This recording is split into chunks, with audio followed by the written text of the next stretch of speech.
موعد إيقاف شهادات ال25% وشهادات 22.5%، وهل أكسر شهادة فورا وأربط الشهادة الجديدة الآن أم أنتظر؟ بس قبل ما نبدأ الفيديو ياريت تدعمنا بلايك للفيديو وتشترك في القناة وتفعل الجرس عشان يوصلك مننا كل جديد، وما تنساش تاخد جولة في القناة فكل ما يخص البنوك واستثمار أموالك. أفضل استثمار من أول 1000 جنيه لأسفل الفيديو في أول تعليق كله روابط الشهادات وأفضل استثمار لك. لازم تشاهد الفيديوهات قبل ربط أي شهادة.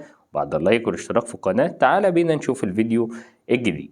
فبعد قرار البنك الأهلي وبنك مصر إصدار أعلى فائدة بالبنوك وهي شهادة ال25% السنوية وشهادة 22.5% الشهرية لمدة عام، والجميع بيتساءل هل أكسر شهادة الآن وأربط الشهادة الجديدة قبل الإغلاق؟ ومتى يتم إغلاق الشهادات الجديدة؟ أولا، قبل كسر أي شهادة يجب حساب المكسب والخسارة، لأن الشهادات ال11% أو ال14% أو ال18% عند كسرها بيتم خصم في حدود 70% من قيمة أرباح الشهادة الفترة السابقة. وهنا الكثير ممن كسروا الشهادات ال11% لربط الشهادات ال14% أو ال18%، ولو تم كسرها مرة أخرى فسوف يكون هناك خسارة مركبة. أما بخصوص شهادات 16% فيجب انتظار 6 شهور أولا، لأنها لم يتم المرور عليها 6 شهور على ربطها.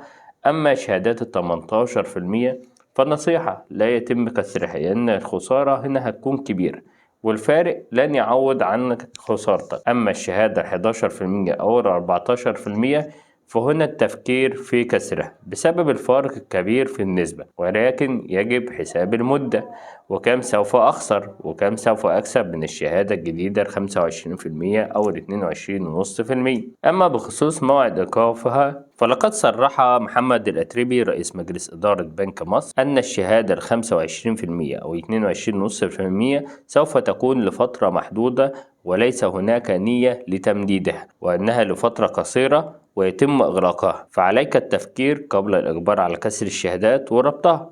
وانتظر الفيديو القادم، فيديو هام جدا لازم تشوفه، فما تنساش الاشتراك وتفعل الجرس عشان يوصلك مننا كل جديد.